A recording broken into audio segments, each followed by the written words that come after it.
folks who are not from Minnesota. If you come here and the Minnesotans are complaining about how cold it is, it's really cold. Because these are some pretty tough folks. They don't get fazed with cold, but it was cold. So it's nice to be back when it's a little warmer. And I have to begin by congratulating our U.S. soccer team, Team USA, for advancing. Help out, then I'd have Mayor Coleman and Mayor Hodges and Congressman Keith Ellison give me a hard time. So they're going to hold me to it.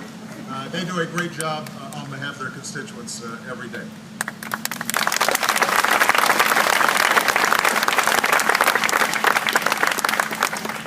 I also wanted to mention that up the road there's a memorial service for a person that many of you knew and loved, and that's Jim Oberstar, who served so long in Congress.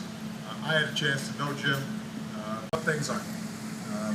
Now, before I do, I just want to mention our governor, Mark Dayton, is here.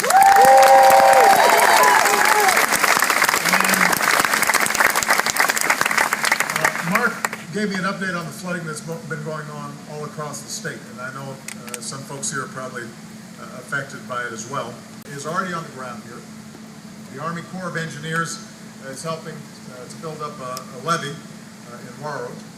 I told the governor that we will be there as we get some clarity about the damage and what needs to be done. And you should feel confident that you're going to have a strong partner in FEMA and the federal government in the process of cleaning up. It is already on the ground here. The Army Corps of Engineers is helping to build up a levee in Warroad.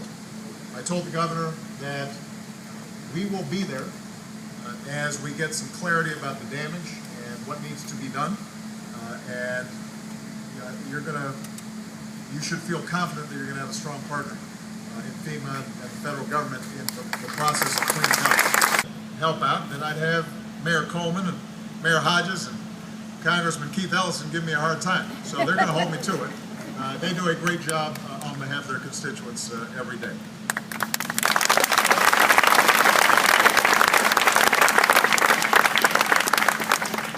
I also wanted to mention that up the road there's a memorial service for a person that many of you knew and loved, and that's Jim Oberstar, who served so long in Congress. I had a chance to know Jim. Office. Unemployment is down, the deficits have been cut in half, housing markets improved, 401ks have gotten more solid, the number of people who are uninsured are down, our exports are up, our energy production is up. So in the aggregate, when you look at the country as a whole, by pretty much every measure, the economy is doing better than it was when I came into office, and in most cases, significantly better. The last 51 months. All the jobs back that they lost in the Great Recession. The unemployment rate here in Minnesota is the lowest it's been since 2007. But here's the thing, and I'm not telling you anything that you don't know. There's still a lot of folks struggling out there. We've got an economy that, even when it grows and corporate profits are high and the stock market's doing well, is still having trouble producing increases in salary and increases in wages for ordinary folks. So we've seen wages and income sort of flatline, even though the costs of food, housing, and other things have gone up. Do the right thing, are responsible, but still find at the end of the month that they're not getting ahead. And that is the central challenge that drives me every single day when I think about what kinds of policies would help. So I put forward an opportunity agenda that is a continuation of things I've been talking about since I came into the United States Senate and served with Mark, and things that I've been working on since I became president. Making sure that if you work hard, your kid can go to a good school and end up going to college without a huge amount of debt, that you're not going to go broke if you get sick, that you're able to have a home of your own, you're able to retire with some dignity and some respect, maybe a vacation once in a while. That's what people are looking for. And that means that we've got to reverse this mindset that somehow, if everybody at the top does really well, then somehow benefits all automatically trickle down, because that's not what's been happening for the last 20, 30 years. We talked about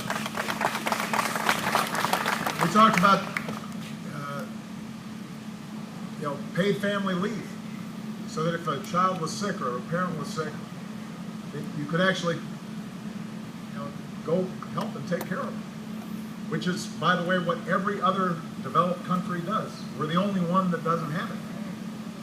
We talked about workplace flexibility, so that if you want to go to a parent-teacher conference with your family, or for your kid, or a school play, that you could balance that. And in fact, those companies we discovered at the summit who provide that kind of flexibility usually have more productive workers, harder working workers, more loyal workers, lower turnover, and the companies end up being more profitable. We talked about we talked about equal pay for equal work, because I want my daughters getting paid the same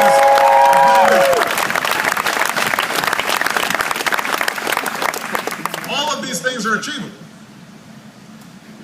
But we've got to make Washington work for you, not for special interests, not for lobbyists. We don't need a politics that's playing to some, the most fringe elements of politics. We just need folks who are having a common sense conversation about what's happening in your lives and how can we help. This young lady right here.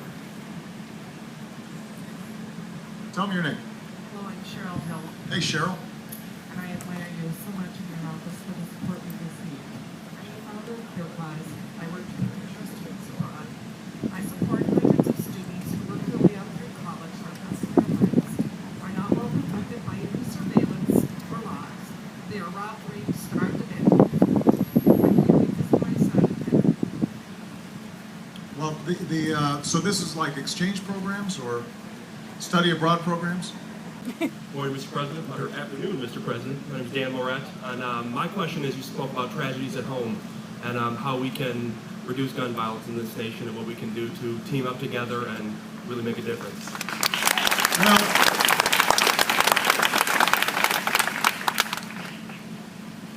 on my way over here, I was talking to a mom that I had lunch with.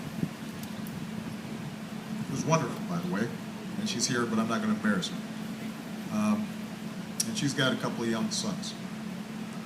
And we talked about a whole bunch of issues. The cost of child care, the fact that wages don't go up to meet the cost of living. But one thing she talked about was Newtown, and I described how the day that Sandy Hook happened was probably the worst day of my presidency. And meeting those families just a couple days after they lost these beautiful 6-year-olds, 20 of them,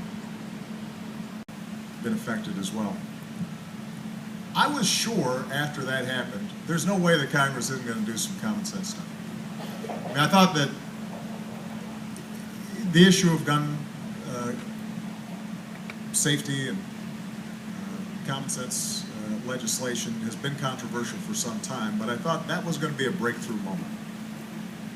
The fact that it wasn't was probably the most disappointing moment that I've had with Congress. What we've done is we've developed 24 executive actions, things that were in our power to really try to tighten tracking where guns go, making sure that we're sifting through and separating out responsible gun owners from folks who really shouldn't be having a weapon. So we've probably made some progress. We probably saved a few lives. But I will tell you, this is the only advanced country that tolerates something like this. What's basically a mass shooting, it seems like happening once every couple of weeks. kids on college campuses, kids at home. And we're not going to be able to eliminate all of that violence, and there's a strong tradition of gun ownership, and they're wonderful folks who are sportsmen and hunters, and I respect all that. But we should be able to take some basic common sense steps that are, by the way, supported by most responsible gun owners. Like having background checks, so you can't just walk into a store and buy a semi-automatic.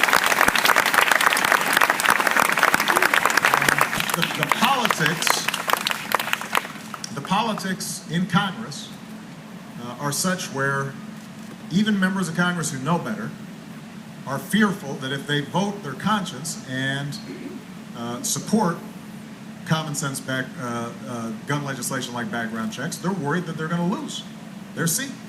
And frankly, there's a number who have, because the other side is very well organized. So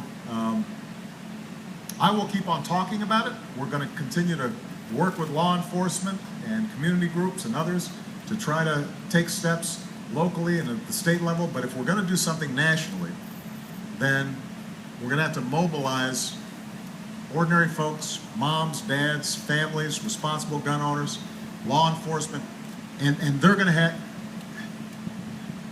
to get organized and be able to counter the pressure that's coming from the other side in a sustained way, not in.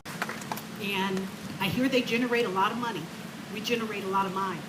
And it really bothers me that I can't pay for his education. What's, I'm just curious what your son's circumstances are. Is he going to a state school? Is he going to a private school? He's going to a community college. He's going to a community college and wants to go to college in New York in fashion design. Okay, but he's in community college here in Minnesota right now. Correct. And is he eligible for the federal student loans programs, or is he finding that because of your income or your family's income that it's hard to get some of the lower interest loans? He's kind of both. Okay. A program whereby you never have to pay more than 10% of your current income to pay back your student loans, so that if you decide you want to go into teaching or you want to go into social work, something that may not be a high-paying profession but a satisfying profession, that the fact that you've had some student debt is not going to preclude you from taking that position. So there are a number of different steps that we're taking. I will tell you, though, in addition to what we do at the federal level, you're going to need to talk to your state legislators.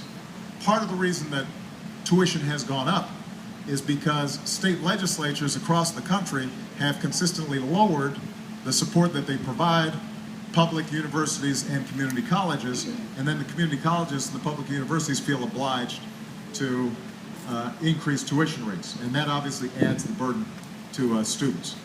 You got programs for that. America became an economic superpower in large part because we were the most innovative economy. We are a nation of inventors and tinkerers, and we expand the boundaries of what's possible through science. And that continues to be the case. We still have the most cutting-edge technology, the most patents, but if we're not careful, we'll lose our lead. And if things aren't being invented here, then they're not being produced here. And if they're not being produced here, that means the jobs aren't being created here. And over time, other countries catch up. Sometimes people say, I don't know what the federal government spends the money on, they're all just wasting it. You know, one of the things that the federal government does is it invests in basic research that companies won't invest in. And if it wasn't for the investment in basic research, then things like the internet, things like GPS that everybody uses as an answer. Fortunately, she had health insurance. They caught it early enough. She responded to treatment. Lovely young lady. It didn't, it didn't come back. But by the time she got into high school, she was taking biology and chemistry, she became interested in why was it that I got this thing at 12 years old. So she talks to her teachers, and she designs a study where she goes to the surgeon who took out the cancer from her liver, takes samples, identifies the genetic profile and the chromosomes that might have led to this particular kind of cancer, writes up the research in Science magazine, and now has a scholarship to Harvard to pursue her interest in biomedicine. For St. Paul Fire. My question is, have you considered starting any other organizations such as the Freedom House for law enforcement or fire or other establishments that could get programs like our uniform? It's a strict program, and it's a 14-week or a 10-week program depending on what time of the year. It's intensive. Everything's compacted, all the information that we learn at school. Started in 1967 in Philadelphia. And Well, it sounds like a great program. Yeah. And who's eligible for it? Is it? And that must feel frustrating, and it makes people cynical, and it makes people turned off from the idea that anything can get done. And if I've got one message today, it's the same message that I gave to that young mom that I mentioned, who I had lunch with before I came here, who wrote me a letter just talking about how she'd done everything right, her and her husband, and she's working hard and raising two beautiful kids, and she has a great life, but it's a struggle, and wondering if anybody in Washington knows it. What I told her is the same thing I want to tell all of you, which is, I know it. You're the reason I ran for office. No, I'm not looking for applause. I want to make this point. I grew up not in tough circumstances, but I was you guys. Somebody out here is going through what my mom went through. Somebody out here is going through what my grandma went through. Somebody out here is going through what Michelle and I went through when we were first married and our kids were first born. That was just 20 years ago that we were trying to figure out how to buy our first home. It was just 10 years ago when we finished off paying our student loans. You guys are the reason I ran. You're who I'm thinking about every single day. And just because it's not reported in the news, I don't want you to think that I'm not fighting for you. And I'm not always going to get it done as fast as I want, because right now we got a Congress that's dysfunctional. I'll be honest with you, you got a party on the other side whose only rationale, motivation seems to be opposing me. But despite all that, we're making progress. Despite students are able to afford their education better, despite all that, some folks had jobs but didn't have it. Despite all that, the Green Line got built here in Minnesota.